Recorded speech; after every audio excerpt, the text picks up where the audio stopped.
Alright, let's continue with patch 5.1. A welcome guest. Alphino looks just about ready to leave you behind. Wait, let's recap the story thus far, because I've forgotten. What have we done? We went into a dungeon.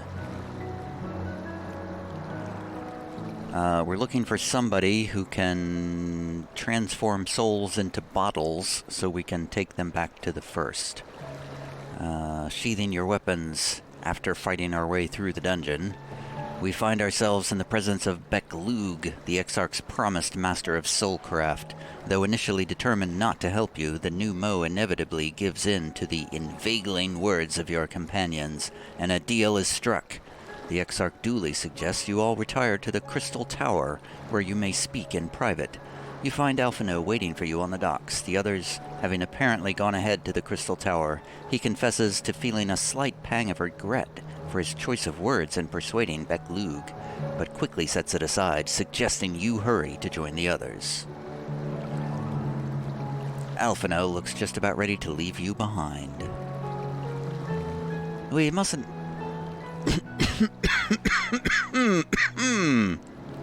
Pardon me. Speaking these words is quite difficult, as I have gotten something caught in my throat.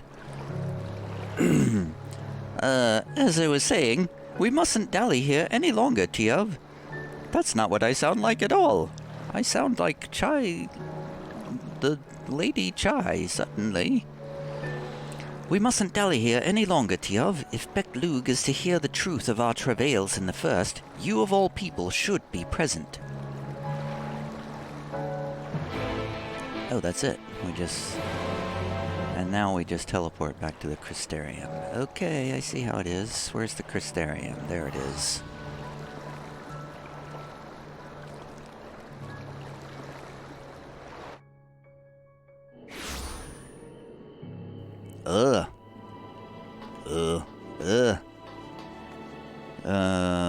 Well, I could...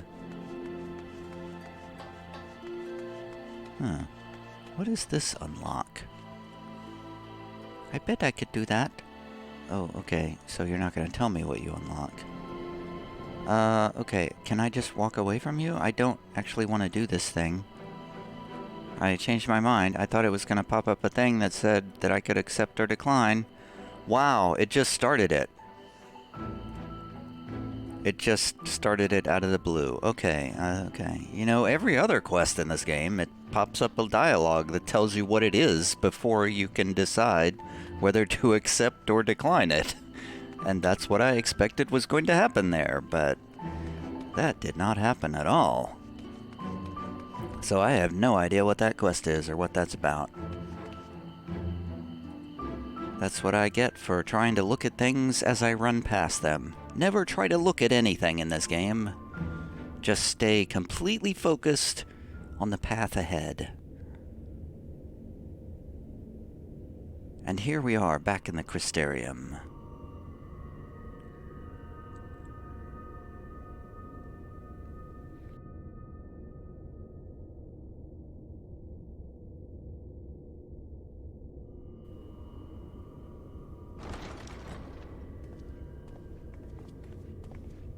I'm here.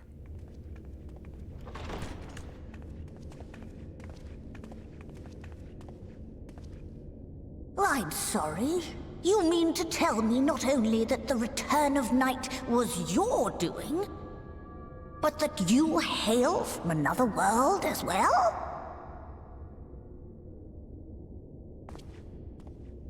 Everything we told you, of the source, the shards, the 7 umbral calamities, all of it is true.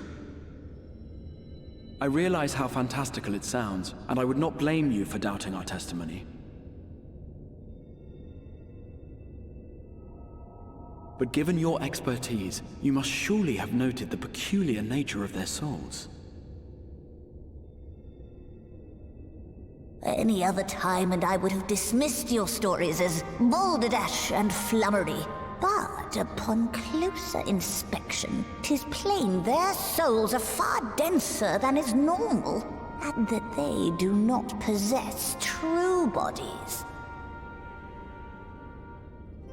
Save you. Your body is your own. And your soul is the densest of them all.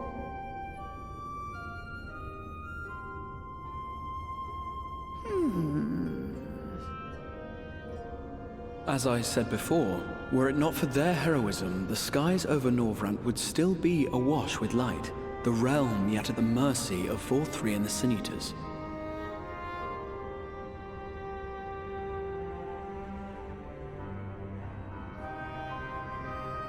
After all they have done for our home, seeing them safely back to their own, it seems the very least we can do.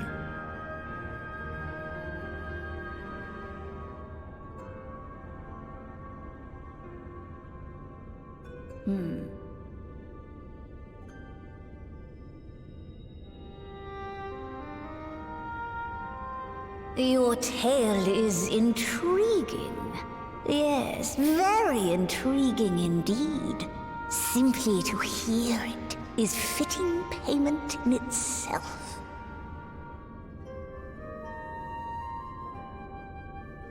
As for your friends, I can but agree. Their valorous deeds on behalf of Norvrant are deserving of recognition, of their own fitting payment. You will help us then?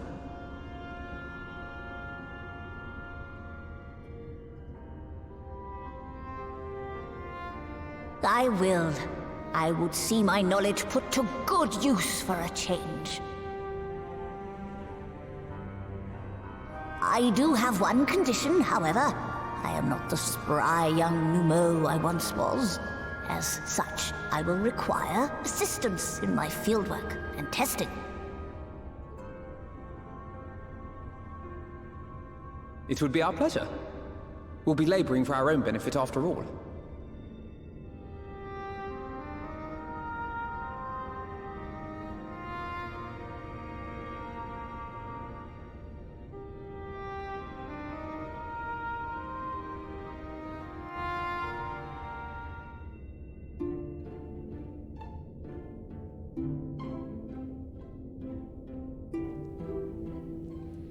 Hey, she agreed. Beklug has a fine eye. Though we have yet to begin, I rather think the Exarch was right to call on them. I sometimes forget we're not truly here in the first. It will be good to be whole again. Did you happen to notice the magic brooms strewn about the Grand Cosmos? Uncanny. Fortunately for us, Beklug is of a mind to see you and your fellow scions justly compensated for your efforts.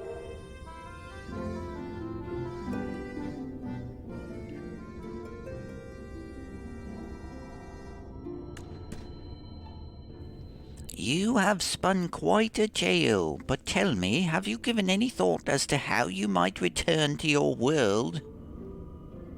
Why, yes, of course. Allow me to explain. White Orsite, you say? An intriguing proposition. But one which fails to account for the present state of your souls. They have become highly charged, likely as a consequence of having maintained tangible forms for so long. In such an energetic, unstable state, there is no telling what may happen to their souls within the Orsite. They could very well become immutable to transference, never to be restored to their bodies. Then, would it be possible to force our souls into a state of dormancy prior to transference? In theory, yes. But the soul is not a candle to be snuffed out and relit on a whim. Well, that sounds ominous. What exactly would rendering our souls dormant entail? In order to maintain a corporeal form, your souls constantly draw ether from your surroundings. This process must be halted. and the resulting surfeit of ether removed. Your minds would ultimately be separated from these faux bodies of yours, rendering you incapable of interacting with the world around you. A cruel fate under normal circumstances, but one which will be rectified upon your return home. Leaving lifeless husks, like those poor souls at the inn at Journey's Head, corrupted by sin eaters, their ether made stagnant by the light. Oh, corrupted? Stagnant? Might I see these unfortunate individuals? Why? Do you think you might be able to help them? I might, or I might not, but I shan't know for sure until I have seen their condition firsthand. Then I would be glad to take you to them, on the understanding that you won't do anything which might increase their suffering. It was my faith in man I lost, not my compassion. Well, I see no need for us all to accompany you. While you escort our guest to the inn, I will assist Urianger in creating the requisite orosite. I believe my talents would be better applied to that endeavor as well. Might I leave the three of you to assist Beklug as necessary? Well, we don't really know her. Let us make for Amarang, then, says Alphino. It's always awkward, for friends of friends to hang out together. Urianger is more than capable of creating the orosite on his own, but if aught should go awry, I would be on hand to assist him.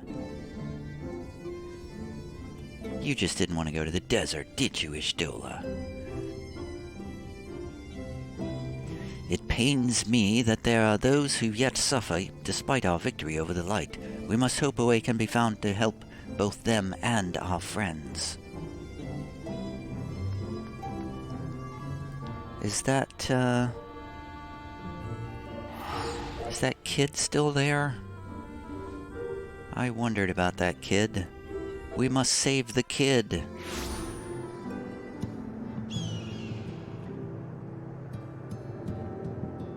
For Tesleen, we must save the kid.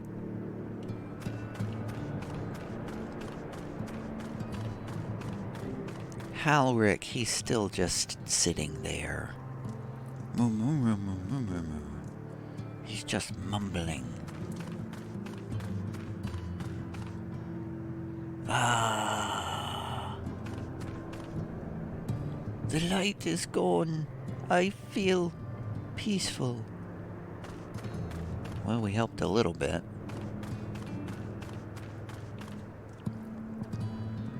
Having broken Light's stranglehold on the first, I would like to believe they will one day recover, yet I fear that day may not come soon. Beklug told me they wish to meet the worst afflicted. Halric, there are times when I swear there's something he wants to tell me, if only he could form the words.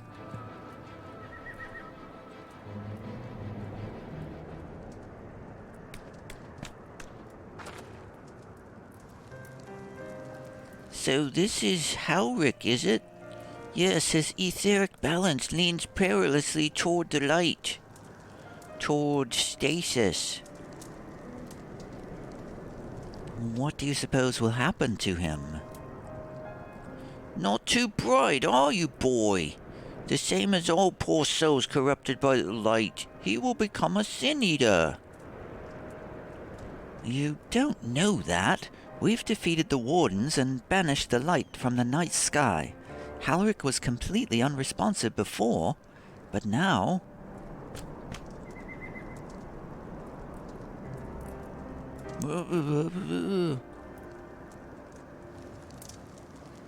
Then perhaps there is yet hope.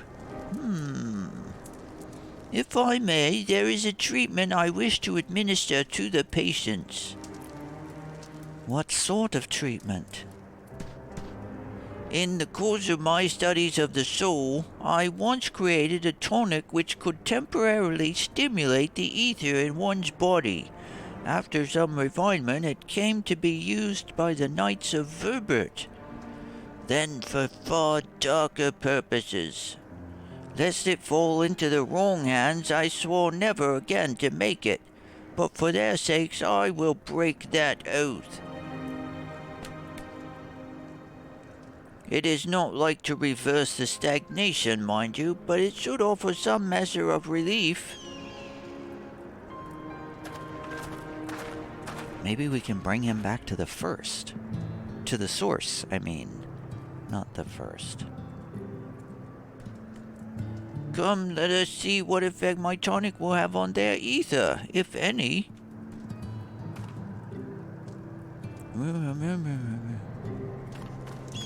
Well, let's give it to Todden.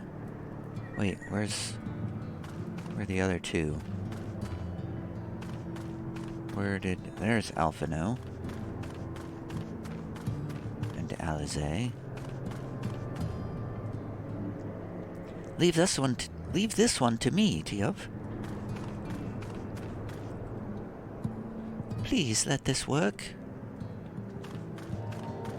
Well, let's start over here on Voini. Come now, you mustn't fret. Have some soul tonic. It's a potent tonic invented by Bel-Lug during the time of Verbert. Is said to revitalize the soul both figuratively and literally.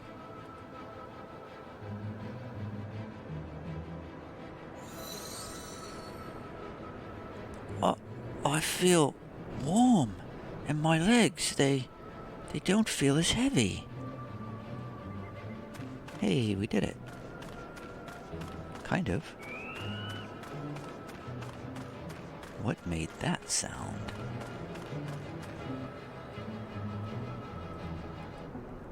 Have some soul tonic, Ponil. What is this warmth I feel in my chest? It's just alcohol, isn't it? It's just like gin or something.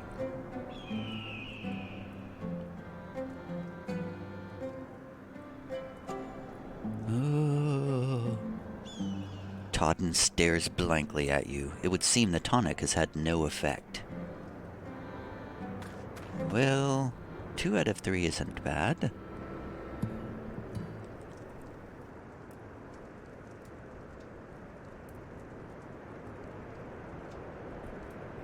Now then, have you noted any change in the patients?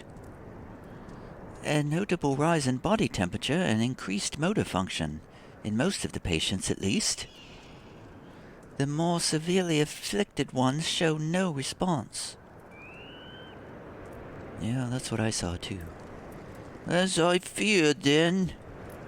'Tis true that with the restoration of night, the corrupted influence of light will no longer grow, and yes, their bodies will naturally return to equilibrium given time. But this holds true only for their corporeal ether. Their incorporeal ether, that of the soul, is not so easily mended.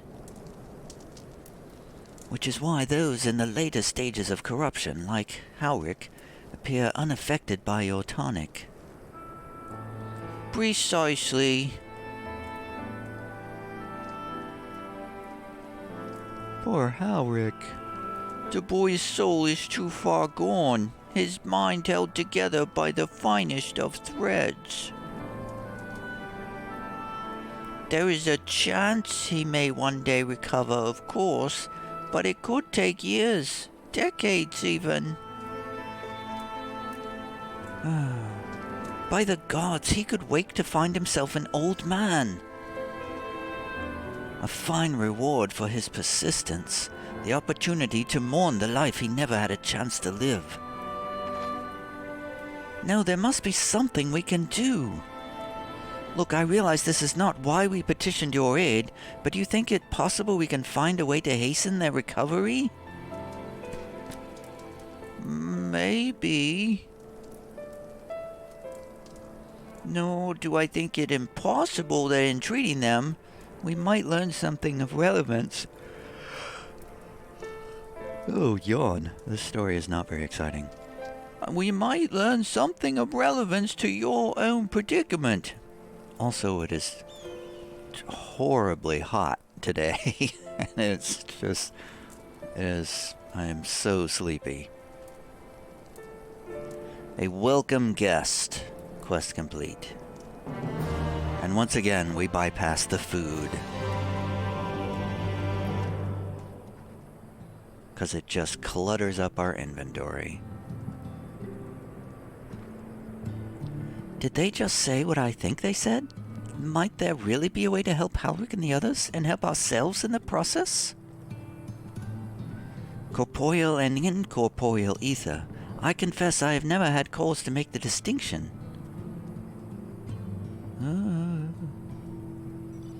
Well, perhaps next time we can help Halric. Poor Halric. Alas, Halric. I knew him.